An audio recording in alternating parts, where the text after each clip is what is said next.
तो भाई कैसे हो आप लोग। स्वागत है आप सभी का। और आज एक और नया वीडियो लेकर आया हम आपके लिए, ताकि आपको पता लगे।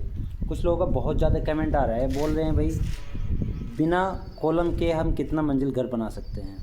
तो इस वीडियो में पूरी जानकारी दूंगा, जो कि आपको पूरे सजेशन के साथ होगा। जो रिक्वायरमेंट भी करूँगा वो बताऊँगा आपको जेन्युइन तरीके से। कि कुछ लोगों का ज़्यादा कमेंट इसलिए आ रहा है कि भाई हमारा अगर पुराना घर है तो पुराने घर पे क्या हम दूसरी मंजिल या तीसरी मंजिल या 4 मंजिल तक उसको बना सकते हैं। और उसके साथ साथ यहाँ पर ये भी बहुत ज़रूरी है कि आजकल का जो फ्रेम स्ट्रक्चर बनता है वो क्यों बनता है और उसका क्या रीज़न है। तो यहाँ पर हर एक सल्यूशन होगा और बताएंगे आपको। क्योंकि क्या होता है कि पुराने मकानों के ऊपर ज़्यादातर आजकल क्रेज़ चल रहा है इंडिया में कि मकान को ज़्यादा से ज़्यादा बनाने की कोशिश की जा रही है। तो यही कमेंट आते हैं लोगों के हर रोज़। नए नए कमेंट आता है कि भाई हमारा जो पुराना मकान है उसके ऊपर कितना हम लोड दे सकते हैं, कितना हम उसके साथ साथ उसके ऊपर कितना मंजिल चढ़ा सकते हैं, और उसके ऊपर कितना मंजिल चढ़ाने के साथ हम उसको लोड को किस तरह डिवाइड कर सकते हैं। यानी कि एक जगह लोड ना रहे, उसको कैसे डिवाइड करेंगे।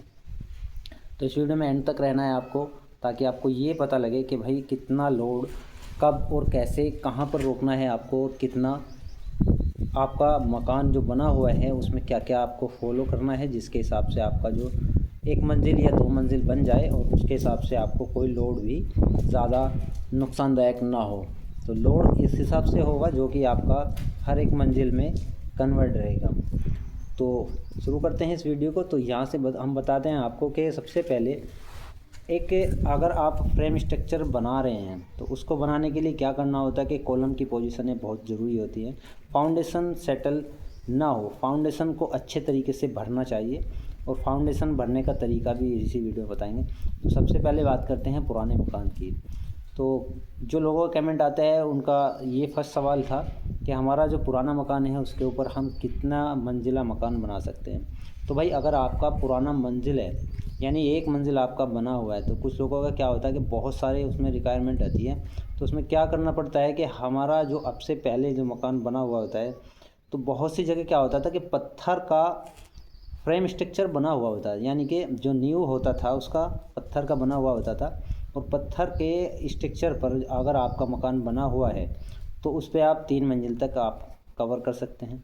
और वो भी उसके स्टेप आपको फॉलो करने पड़ेंगे, जो कि स्टेप ये होंगे कि अगर आपका नींव पत्थर से भरा हुआ है और पत्थर के हिसाब से जैसे ही उसको भरा गया है, और उसके जैसे जस्ट हर एक दीवार जो 9 इंच और 4 इंच 14 इंच बनी हुई है, उसके सेम टू सेम जिस तरीके से आपका स्ट्रक्चर नीचे बना हुआ है, यानी कि आपका अगर 3 कमरे 1 बेडरूम और उसके साथ साथ जो भी उसमें किचन टॉयलेट वगैरह बना हुआ है, तो सेम टू सेम वही प्रोसेस आपको ऊपर की तरफ बनाना पड़ेगा, जो कि लिंटर आपका डला हुआ है। और लिंटर को आपको ये ज़रूर देख लेना है कि इस लिंटर के अंदर जान है या नहीं है। ये सबसे बड़ा रीज़न है, क्योंकि आपसे 20 साल पहले क्या होता था कि ईंट का लिंटर डलता था। तो ईंट का लिंटर ज़्यादा से ज़्यादा 40 से 50 साल चलता है। क्यों? 50 से 60 साल वो लिंटर चलता है जिसके ऊपर फिनिशिंग हुआ है और अच्छे से उसके ऊपर फर्श हुआ है। यानी कि फर्श जो और फिनिशिंग जो उसके ऊपर हुआ है, तो उसमें क्या होता था कि ईंट को नमी नहीं पकड़ती थी, तो उसका जो लिंटर था वो बिल्कुल फिनिशिंग के साथ आज भी है, जो कि लिंटर ऊपर से कवर है। तो अगर आपका लिंटर अच्छे से कवर नहीं है, यानी कि आपका ईंट का लिंटर डला हुआ है और वो नमी ले रहा है और पानी पी रहा है, तो उसमें क्या होता है कि जितना भी बारिश का पानी होता है, ओस का पानी होता है, वो आपका लिंटर में आ जाता है, और उसकी पसीजन आपके लिंटर का एक एक ईंट को अच्छे से ख़राब करने की कोशिश करता है। और उससे क्या होता है कि आपका जितना भी सरिया होता है उसके अंदर, उसमें सरिया क्या होता था कि एक 3 ईंट लगा दी जाती थी और उसके बीच में एक सरिया डाला जाता था प्लस बनाकर। यानी कि 9 इंच की अगर ईंट है तो 9 इंच के जस्ट बाद आपका चकोर खाना बनाने के साथ साथ उसका उसमें सरिया डलता था। तो वो सरिया जैसे ही उसमें डलता था, तो उसको क्या करते थे कि उसके अंदर 3 ईंट खड़ी करते थे और उसके अंदर जो फैट छोड़ते थे उसमें मसाला भरते थे। तो वो मसाला जिस तरीके से कुछ दर्जों में खाली भी रह जाता था, और जो 10 इंच के हेर फेर उसमें जो सरिया डल जाता था 9 इंच की चारों तरफ, तो उसमें क्या होता है कि जितनी भी सीलन आती है तो वो ईंट को और मसाले को कमज़ोर करती थी और सरिये को जंग लग जाता था। और वो लग जाता था, नहीं अब भी लगता है। मान लीजिए अगर आपका पुराना 20 साल पहले मकान है और वो ईंट का लगा हुआ लिंटर है, तो उसमें क्या हुआ कि आपका छत कमज़ोर हो गया है, तो उसमें आप बिल्कुल भी लापरवाही नहीं करना है। आपको उसमें सबसे पहले क्या करना है कि उस लिंटर को हटा देना है और फिर से नया लिंटर डाल देना है। अगर आपका बजट है तो आप स्ट्रक्चर बनाइए, और स्ट्रक्चर बनाने के साथ उस पर 2 या 3 मंजिल आप बना सकते हैं। तो जैसे कि अगर आपका पुराना मकान है तो पुराना मकान आपका पत्थर के ऊपर बना हुआ है और उसका लिंटर अगर ठीक है तो आप 2 मंजिल ही बनाइए। तीसरी मंजिल का मैं पूरा आपको सजेशन नहीं दूंगा, क्योंकि तीसरी मंजिल आजकल वही बना सकते हैं जो इसका फाउंडेशन बहुत ही अच्छे से क्रिएट किया गया हो, उसका फ्रेम स्ट्रक्चर बढ़िया से बनाया गया हो।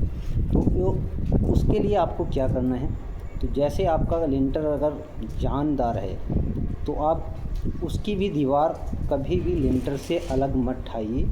जहाँ पर आपका फ्रेम आ रहा है नीचे की तरफ से, जो बेडरूम वगैरह बने हुए हैं, वहीं पे आपको क्या करना है कि उसी के अकॉर्डिंग आपको ऊपर की हर एक दीवार को बनाना है।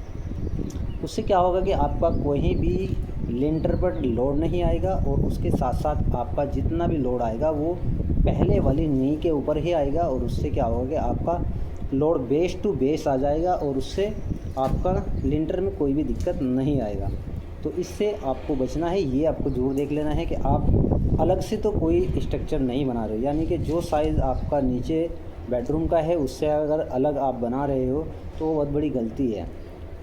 नया स्ट्रक्चर हो या पुराना स्ट्रक्चर हो तो उसके लिए भी बहुत कुछ फॉलो करना पड़ता है। अगर पुराना स्ट्रक्चर है तो आप नीचे की तरह, जिस तरह नीचे की दीवार पे दीवार जा रही है, इसी तरह सेकंड फ्लोर पे भी आप उसी दीवार पे दीवार उठाइए, ताकि आपका जो लिंटर डला हुआ है 20 साल पुराना भी हो चुका है वो कमज़ोर नहीं होगा, और उसके साथ साथ आपका दीवार पर ही लोड आ जाएगा। तो उससे आपका बहुत ही अच्छा बेनिफिट होगा, उसमें आपका कोई भी दिक्कत नहीं होगा। सेकंड बात करते हैं कि यहाँ पर अगर आप दूसरी या तीसरी मंजिल चढ़ाने की कोशिश कर रहे हैं तो उसके लिए आपको करना क्या है। तो सबसे पहले आपको करना है कि आपको फाउंडेशन बहुत ही अच्छे तरीके से बनना है, ग्राउंड बीम लगाना है, और 4x4 का जो स्ट्रक्चर थैपी भरी जाती है बीम के नीचे, वो आप पिलर के नीचे लगाए और उसका फाउंडेशन अच्छे से क्रिएट करें। उसका फाउंडेशन अच्छे से क्रिएट करने के साथ साथ क्या करते हैं, उसको एक ग्राउंड बीम डालते हैं। ग्राउंड बीम डालने के साथ जैसे ही ये रोड लेवल से 3 से 4 फीट आपका हाइट होता है तो वहाँ पर आप फिर से एक बीम लगाइएगा, और वो बीम इस तरीके से लगाइएगा जो कि आप अपना जितना भी फ्रेम बना हुआ है उसका जो वेस्टेज अंदर से आने वाला पानी है, उसके पानी जो निकलता है तो पाइप बिल्कुल भी कटिंग ना हो। तो पाइप कटिंग ना हो तो उसके लिए आपको यही करना है कि आपका जो लेवल वाला बीम डालना है उसको इस हिसाब से डालना है जो कि आपका जितना भी अंदर से वेस्टेज पानी के लिए प्लम्बिंग वर्क होगा वो आपका बीम ना कटे। ये बहुत ही इम्पोर्टेंट चीज़ है, आपका बीम कहीं से भी कटना नहीं चाहिए। कुछ लोग गलती करते हैं कि वहाँ पर बीम के काट देते हैं सरिये और उसके अंदर से पाइप निकाल के बाहर की तरफ निकाल लेते हैं। तो ये आपको लेवल के हिसाब से ही उसको प्लेन बीम डला देना है। उसके साथ साथ आप फ्रेम स्ट्रक्चर बनाइए, और फ्रेम स्ट्रक्चर बनाने के साथ साथ जो भी आप जितना भी आप मकान बना रहे हैं, फिर एक डोर लेवल होता है। तो डोर लेवल जिस तरीके से आप डालते हैं, तो अगर आप ये सोच रहे हैं कि आपको सेकंड फ्लोर अलग से बनाना है या थोड़ा उसमें चेंजेस करना है, तो सबसे पहले आपको सजेशन दूंगा कि आप हर एक विंडो डोर्स को पूरे स्ट्रक्चर से अटैच कर लीजिए। यानी जितना भी आपका फ्रेम स्ट्रक्चर बना है, जितने भी आपके कमरे वगैरह बने हुए हैं, हर एक दीवार पे डोर बीम चारों तरफ से घुमा दें। तो उससे क्या होगा, आपका दूसरा लेवल तैयार हो जाएगा। एक तो आपका ग्राउंड बीम हो गया है, एक आपका प्लिंथ बीम हो गया है, और दूसरा आपका डोर बीम हो गया है। तो 3 स्ट्रक्चर आपके ये यहाँ पे तैयार हो जाते हैं। और चौथा, आप जैसे कि लेंटर डालते हैं तो उसके साथ साथ भी आपको यही काम करना है कि बिना कॉलम के अगर आप घर बना रहे हैं तो आपको मैंने बताया है कि उसको सिर्फ आप एक ही मंजिल बनाएं और दूसरी मंजिल बनाने की कोशिश ना करें। अगर आपका लिंटर में जान है और स्टेप बाय स्टेप अगर आप नीचे की तरह उसको स्ट्रक्चर सेकंड फ्लोर पे बना रहे हैं तो आप बना सकते हैं 2 मंजिल। और फ्रेम स्ट्रक्चर्स की बात चल रही थी, फ्रेम स्ट्रक्चर में अगर आप बना रहे हैं तो 2 से 3 मंजिल आप बना सकते हैं, 3 मंजिल से 4 भी बना सकते हैं, वो आपके स्ट्रक्चर पर डिपेंड करता है। जितना भी अच्छा स्ट्रक्चर आप फाउंडेशन से लेकर चलते हो उससे भी अच्छा आप ऊपर की तरफ उसको लेकर जा सकते हो। अगर उसके लिए आपको अलग अलग पोजीशन भी लगानी पड़ जाए, यानी कि आपको ये लगे कि हमें ऊपर की तरफ जाने के साथ, जैसे कि हम नीचे हमने फ्रेम स्ट्रक्चर बढ़िया से बना दिया और ऊपर हमें फ्लोर चेंज करना है, कहाँ कहाँ कमरा था उसको थोड़ा सा आउट करना है, तो उसके लिए भी बहुत ही सजेशन की बात है।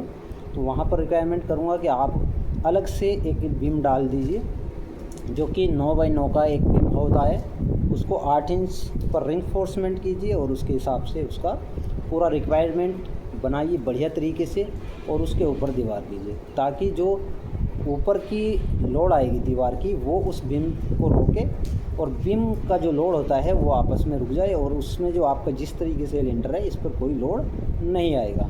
तो उससे भी आपको बचना है। ये अगर आप दीवार अलग से कर रहे हो तो उसके लिए ये बहुत ही बेस्ट है। नया हो या पुराना हो मकान, अगर आप अलग से कहीं भी कोई भी दीवार उठा रहे हो तो उसके लिए फ्रेम बनाना बहुत ही ज़रूरी है। और जहाँ जहाँ आप पार्टीशन लगाने की कोशिश कर रहे हो वहाँ 9 बाई 9 का बीम ज़रूर लगाएं। और रही बात उसके भराव की, भराव अगर उसका 9 इंच हाइट का हो रहा है तो उसमें भी आपको बहुत ही सलूशन की बात है कि उसमें राखी टाइप आती है, जो कि बोलते हैं इसको, भट्टों में होते हैं राखी, फैक्ट्री से निकलती है राखी, तो वो बहुत ही हल्की आती है, उसका आप भराव कीजिए और उसके ऊपर रोड़ा डाल के आप पूरा फ्रेम स्ट्रक्चर जो जितना आपका गहरा हुआ था वो आप बिल्कुल फाइनल तरीके से भर सकते हो, उससे आपको कोई दिक्कत नहीं होगी। तो इस चीज़ से आपको बचना है। और अगर आप बिना पिलर के घर बना रहे हैं तो ये वीडियो आपको पूरा देखकर ही बनाना है, ताकि आपको अच्छे से पता लगे कि फ्रेम स्ट्रक्चर में क्या डिफरेंस है और बिना कॉलम के में क्या डिफरेंस है। कुछ लोग क्या करते हैं कि कुछ पुराने मकान के अंदर स्ट्रक्चर निकालने की कोशिश करते हैं, वहाँ पर अगर पिलर को दीवार काट काट के लगाने की कोशिश करते हैं, हो तो जाता है लेकिन वो मजबूताई फिर भी नहीं आती है। तो उसके लिए आपको अच्छा है कि नया स्ट्रक्चर बनाइए, उसके हिसाब से आप 2 या 3 मंजिल बना लीजिए। तो कैसा लगा ये वीडियो, लाइक कमेंट ज़रूर करें ताकि आने वाला नोटिफिकेशन आपके पास पहुँचे। और अगर कोई इशू है, कमेंट है, तो वो कमेंट करें और नेक्स्ट टॉपिक पे फिर से बात करेंगे जैसे ही आपका कमेंट आएगा। मिलते हैं नेक्स्ट वीडियो में, तब तक के लिए बाय।